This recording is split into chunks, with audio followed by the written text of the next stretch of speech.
If you've never heard about Anchor, it's the easiest way to make a podcast, and I'll explain really quickly. My favorite part, it's free. There's actually creation tools that allow you to record and edit your podcast right from your phone or computer if you want. It will actually distribute your podcast so it can be heard on Spotify, Apple, and many more, and you can actually make money from it without any minimum numbers of listeners, and it's everything that you need to actually make a podcast in one place. So do this, download the free Anchor app or go to anchor.fm to get started.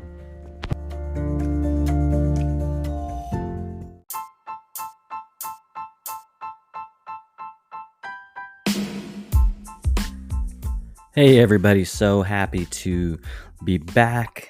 Just had a couple weeks off for the birth of our newest son, who is healthy, who is doing well, and my wife is doing well also. So this episode with Justin Pogue, he's an entrepreneur and author out of California. Got a really cool story, and he's got some really cool insights on the rental market and how you can make sure you're getting the best deals and making sure you're being treated fairly, as well as some other nuggets. So I hope you enjoy this episode, and I can't wait to chat with you right after.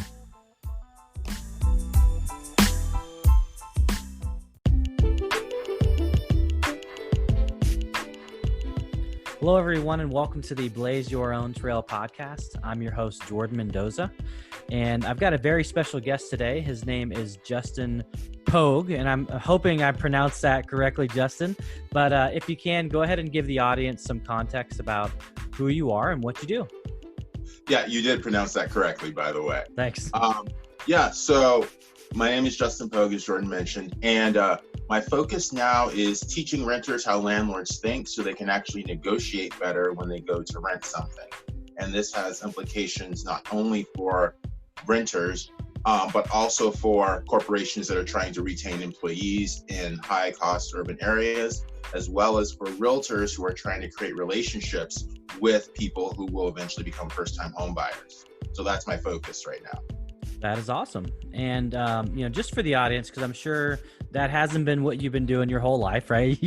Everybody was a kid at one point. So where did you grow up, and, what part of the country was it in, and what kind of kid were you?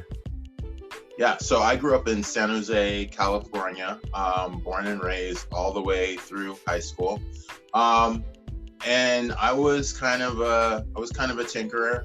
Like to play around with things, definitely into learning business concepts and how things worked, why things worked the way they did, and really kind of just trying to figure out how the world was put together.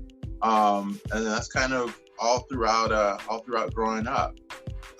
So my mom was the entrepreneurial one, so she would always go out and start businesses and try and build a career that way. And my dad was the conservative one who was a programmer for IBM. Okay. So growing up, out there in tech country, that's the East Bay, the Bay Area. I actually used to live out in Concord for a little while. So okay.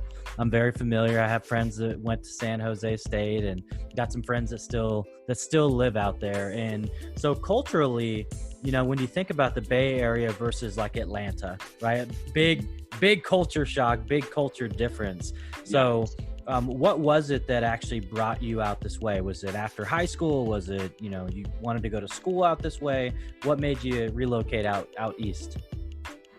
Well, so my first stint on the East Coast was when I left for college, and that was up in Philadelphia.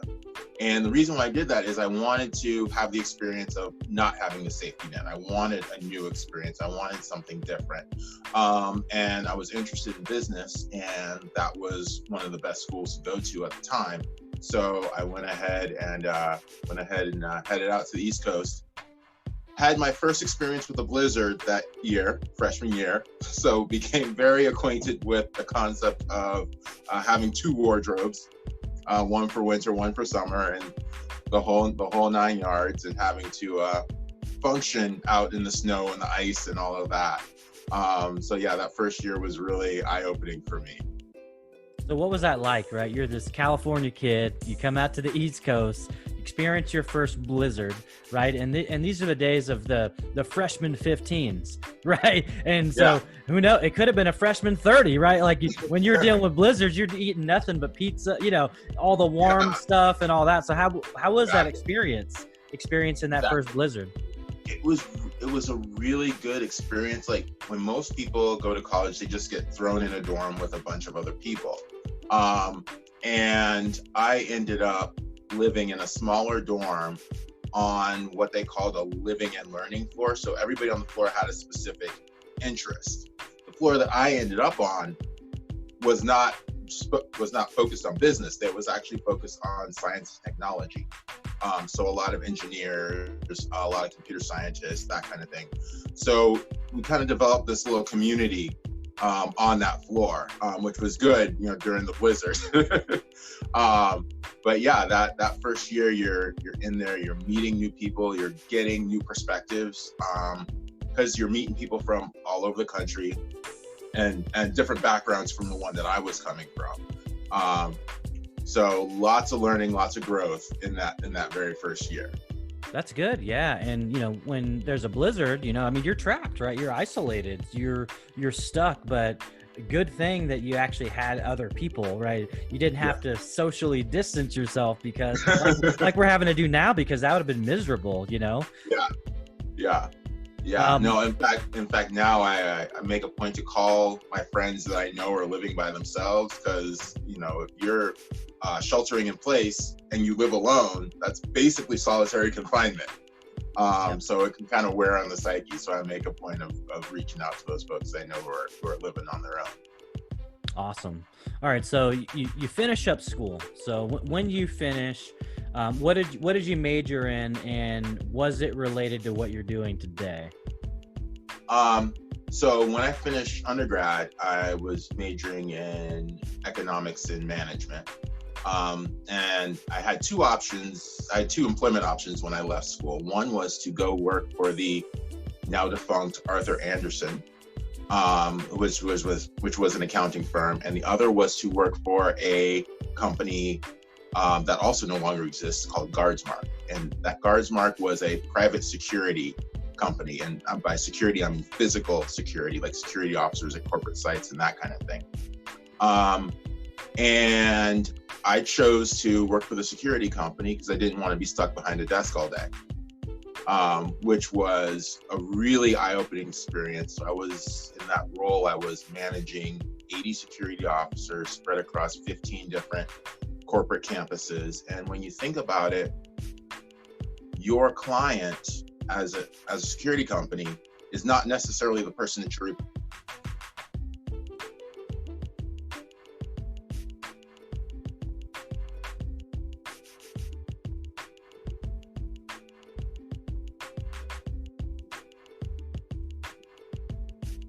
important, how each of those officers presents themselves, which also means training that they get is really important. That's so awesome. That was my first step after college. Okay.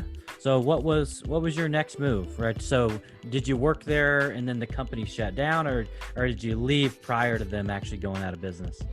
They were actually still in business when I left. And I left there headed toward graduate school. Because after 3 years of being there, that role, the role that I was in was kind of interesting. It was the first day I started, they handed me a pager and a cell phone. This is back when pagers were still in use. And it was a 24/7 job. Not necessarily that I was working 24/7, but I had to be available 24/7 because I had people that were working on corporate campuses 24/7. So after 3 years of that, I kind of decided that I learned what I could learn and it was time for me to move on. And my next step was actually graduate school, which was at the University of Virginia. And I was thinking, well, great, I can take this management skills that I've had and what I've seen and couple it with this new MBA education, and I can go into management consulting. And that was my plan. So I went ahead and started, kind of doing the preparation and training for those interviews, because they interview differently than most other companies do, and got that done, nailed practice, got the interview down pat. I actually got an internship at a consulting company. So I'm on my way. Everything, all the ducks are lining up. And then the dot-com bubble bursts. This is like 01, 02. So my 12-week internship got cut down to 6.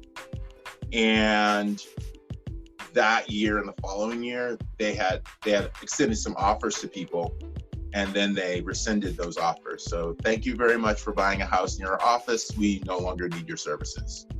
That was the whole industry at that time. So the whole plan kind of fell apart, which is a really good lesson, because, and it's one that's being taught right now, is that you go into school thinking the world looks one way, and when you come out, it can look completely different. So, being resilient, and being able to figure out how else to apply the skills that you've developed is really important. Developing that resiliency is really important. And for me, that transition took place from focusing on management consulting to focusing on real estate and property management. Awesome. Yeah, no, and that's definitely a really important lesson for people, right? Because, when this whole COVID thing happened, you had two groups of people. You had the group of people that said, oh crap, like, what do we do now? And then there's a group of people that said, wow, what a great opportunity. Look at all the things we can do now, right? And, perspective is everything, right? And so getting that context of, man, I learned this. I've seen this before. I've seen the world shift. I've seen things happen. It probably gave you the ability to be more prepared for something like this happening. Yeah, no, it's really important for people to know that things similar to this have happened before, and that you will be okay. You will find a spot to land. You will find a place where your skills are not only useful but celebrated. And it's not the end of the world. And as you point out, there are a lot of opportunities in this whole COVID situation. I mean, first of all, that commute that you were spending 2 hours on daily is now gone. So that's freed up right there. So there are a lot of opportunities for people to develop skills, talents, and really learn who they are so they can go out and apply it in the world. Yeah, that's it. And, a lot of people have had to get creative. There's people I'm talking to on a daily basis that are like, man, like, I feel like I can use technology so much better now, right? Because literally the whole world was forced to pivot. It was either you were going to pivot or you were just not going to be able to work, so everyone had to think real quick, like, what can we do? All right. So you decided to go in the route of real estate and property management. So what was it that interested you in both of those? Because, they are two separate avenues that in 2020, they really correlate well together, right? You got a lot of realtors that love, giving those referrals to management companies to get that commission off the lease, and so on and so forth. So there's a lot of meshing that happens today, but it hasn't always been like that. They've been very separate for a really long time. So which one kind of piqued your interest first? Was it more real estate or was it more on the property management end? Well, how I got involved in real estate was more from the investment end, actually. So I'm dealing with this dot-com bubble thing, trying to figure out what I'm going to do next. Coming back home to California, and my mom, who had been a real estate agent back in the 80s, that never really took off as a career for her, but she kept her interest in real estate, and she was just learning about buying properties by paying the back taxes on them and getting ownership of them. So she says, well, she wants to go down to Florida and take a look at some of those properties. So she's like, well, you might as well come along because you're not doing anything else right now. So let's just go look at a few of these properties. And one turned into another. We took a road trip to Florida, and on that trip, we ended up buying 3 vacant pieces of land off of that land's available list, and then flipping those to developers who were then gonna build on them. And that's really where the whole real estate conversation started. And then from there, it led to in multifamily property, residential property, got up to about 72 units. Needed to be run and managed and all of that, and that's where the property management angle comes in. So that's where that ride really started. Okay, so you guys made some investments. You made some investments in multifamily. So, what was the next step? What was it for you that did you decide to go full into that line of work, or did you partner with your mom, or did you say, hey, thanks for this awesome training and this real life experience. This is something I actually want to pursue? I basically went all in. So for the next 10 years or so, I was on the front lines, managing property, renting units, dealing with residents, signing leases, marketing properties, all of that. And then dealing with the issues that come up around that. So a couple of interesting stories. So earlier on, some of the properties that one of the properties that we had bought was a 32-unit apartment building. And we had set aside some cash for repairs and that kind of thing, but one month in particular, we were just hit with repair after repair after repair. And one of those repairs was the main electrical panel for the building had to be replaced, which pretty much wiped out all the money that we had set aside. And then the day after that, this lady calls about her refrigerator being out.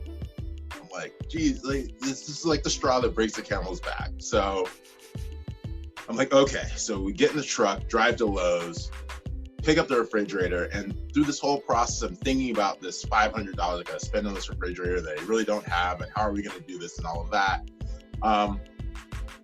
And because my mind is focused on that, I'm not necessarily thinking about, did the Lowe's guys strap that refrigerator in the way it should have been? And that's my fault. That's not on Lowe's. So Lowe's don't quote me on that. But that's my fault for not checking on that. But I'm driving back to the apartment complex. The refrigerator actually flies out of the back of the truck. So it's one of those moments where the world goes into slow motion as I see this refrigerator fly out of the back of the truck. Luckily, doesn't hit another car, doesn't hit anybody else. The refrigerator actually still works and it isn't too badly damaged and that kind of thing, so I can still use it. But it was also a good lesson for me that very early on, you really have to focus on what you're doing in that moment and not be distracted by the circumstances around what you're actually doing in that moment. And another kind of interesting story that I have from that time is there was another month where we just had a flood. I mean, 32-unit building is 2 stories, so half the units get flooded. And then dealing with the aftermath of that, because I had never been through a flood before. So our office was in one of the apartments, and I'm on the 2nd floor, and I'm watching the water rise. Like, that is like the most helpless feeling ever. Like, you're watching the water rise. And I've never been through a flood before, so I don't know really how to handle this. So I call Serve Prep. Like they have to say in the commercial, like it never even happened, right? So talking to them, they wanted $2,000 per apartment to just go in and tear everything out that had been touched by water. Was not even put anything back. And I'm like, well, don't really have 32 plus grand to drop on this right now. So what I ended up doing was we had a vendor who was a carpet cleaner, and they knew about water extraction and all of that. So I called them and started asking them some questions and put together a plan to kind of get everything cleaned up and get back to normal. But another great lesson from that story is your vendors are extremely important. They bring a lot of knowledge to the table, and they can help you resolve all kinds of situations. So having great relationships with your vendors is extremely important, whether you're just an investor or you're a property manager. Those are really important relationships. No, I 1,000% agree. And, those are great stories because, listen, the audience is going to hear these and say, man, like, I remember that happening, or I remember something like this happening. And I know that for all of us, we've all left something on top of our car and driven down the street, right? Like maybe it wasn't a refrigerator, right? Because that would be terrible, because you're investing a lot of money into that, but we've all done that, right? And so, that message of make sure you're focused on the task at hand, like that's super important. But also those vendor relationships, I've been in property management now for 14 years. They are everything, right? If you treat them well, guess what? They're going to treat you well. They're going to remember how you made them feel, right? Yeah. I mean, because in the flood situation, it's not only affecting my building, it's affecting the whole city. The fact that they took my phone call in that situation matters. Yep. The fact that they actually came and saw what my situation was, and they came, it was in the middle of the night when they came to look at what my situation was, and they put me ahead of other calls that they were probably receiving. So that relationship was everything. Absolutely. Yeah. Without that, who knows? You'd have been in a world of hurt for sure. Yeah. And it was just interesting because on top of like getting the apartments back together, there was also a TV crew that showed up. Residents are asking all these questions, and it's a lot to process at any one time. It's like when people ask me, well, what's property management like? I say, well, it's a combination of a lot of really simple tasks, but the complexity is all of those things need to happen at once. That's it. Yeah. And it has to be ran like a well-oiled machine, right? When there's a missing link or when there's something off, I mean, utter chaos can just can happen really, really quickly. So, Absolutely. All right, cool. So you did that, you managed some multifamily properties. So what was it? Was there some type of, pivotal moment for you where you just said, you know what, I've got a lot of info. I've got a lot of real world experiences. I think I want to write a book. I think this is something where, whether it was, people keep asking me questions, and instead of asking them, let me just write a book. So all these answers will be in there. Like, what was it that made you kind of come to this fruition that this is something you wanted to do? No, absolutely. So after I left managing my family's portfolio, I moved back to California. I actually took a property management job with a corporation because I wanted to see how it was done differently in a corporate setting and how they organized that property management role.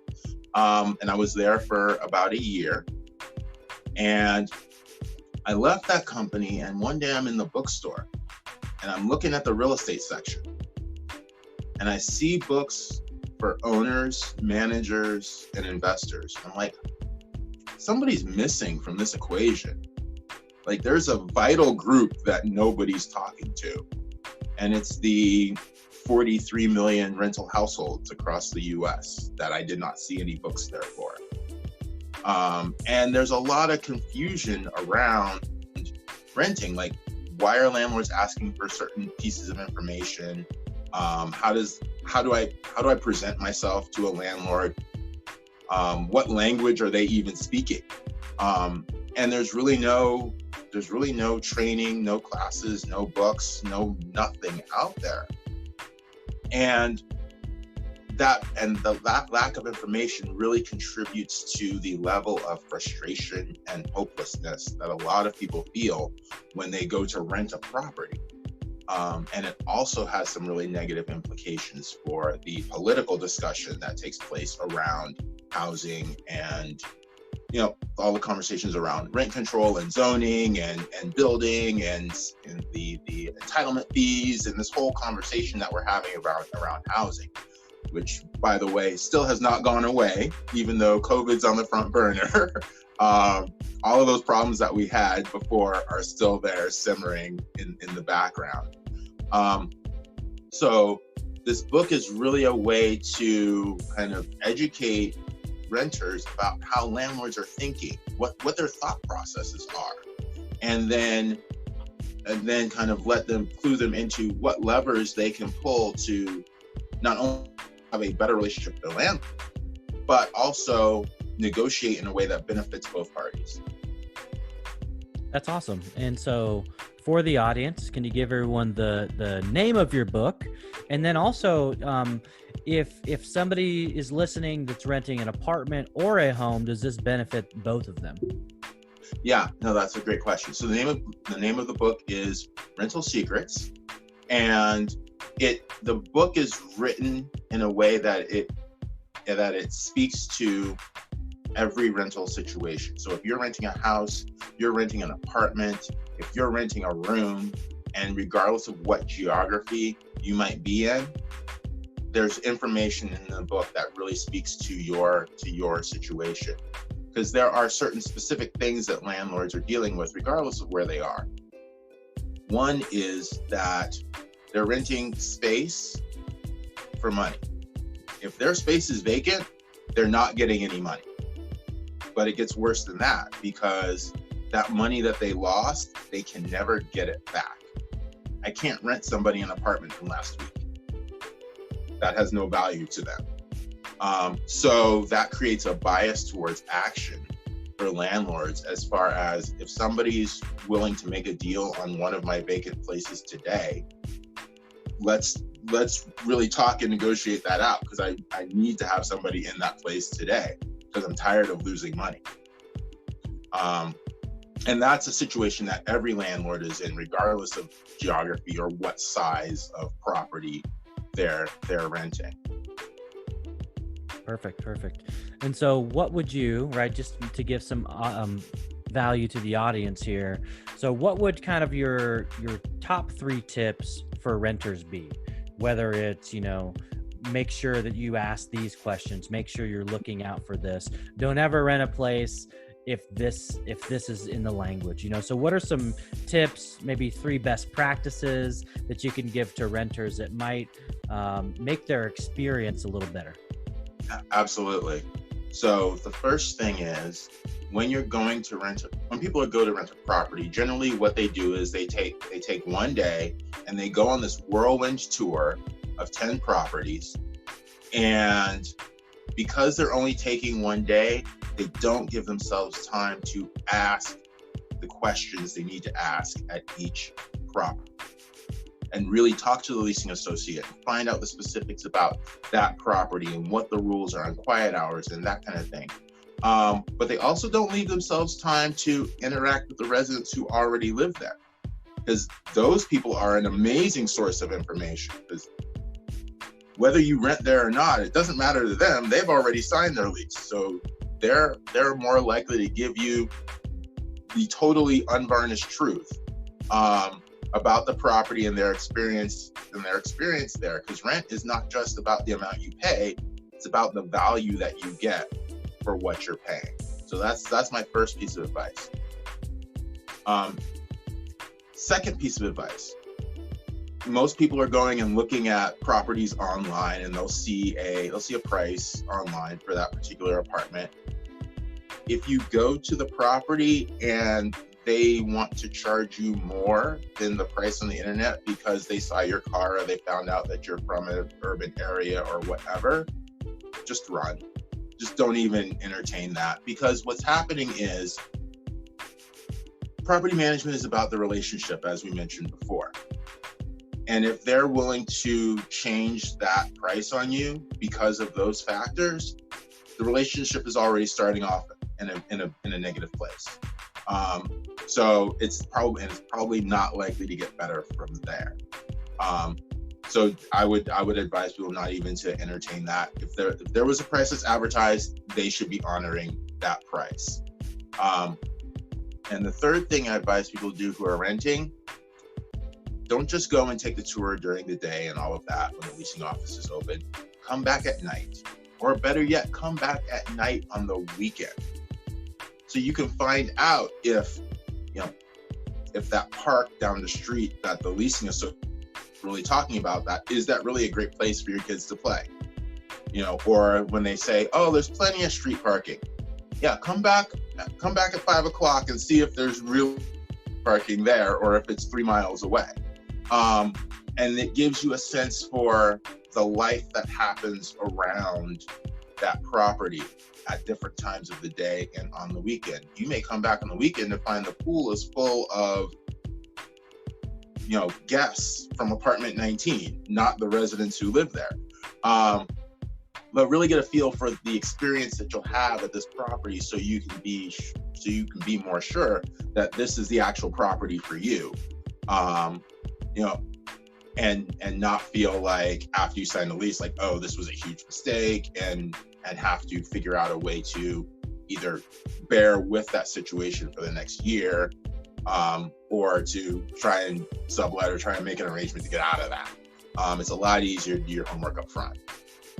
Awesome. And those are definitely 3 really great tips. So for those of you who listen, hopefully you wrote those down, or you can always rewind it to get those tips once again. So where can everybody find you? If somebody's listening to this and they say, you know what, I think that's great. Those are some great tips. Those are tips would be helpful, but I need more info. I need to get in touch with Justin. I need to pick up his book. I need to follow him on social media. So can you give the audience the best places to get in touch with Justin Pogue?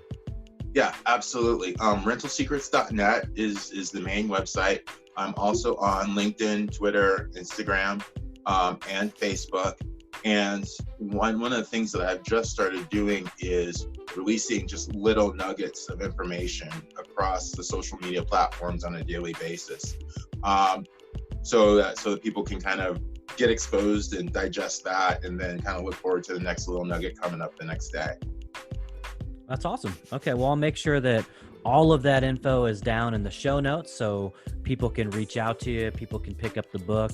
Listen, I really appreciate you taking the time. I know you've got a busy schedule in the works, even though, COVID's happening, like you said. I mean, we're not having those commutes anymore, so we're able to put more time into our day versus less, in my opinion. So, hey, listen, it was great, Justin, having you on the Blaze Your Own Trail podcast, and I hope you have an amazing rest of your week. Thanks, Jordan. Had a great time.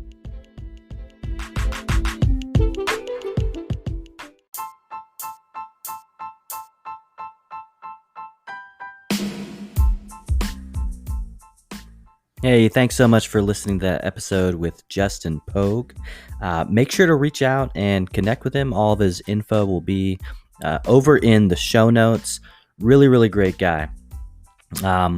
I can't wait to share the next episodes with you. I've got a bunch of really, really awesome interviews coming out through the pipeline, and I'll also be doubling up on content to make sure that I can make up for the lost time. So hopefully you all are well, and I'll chat with you on the next episode.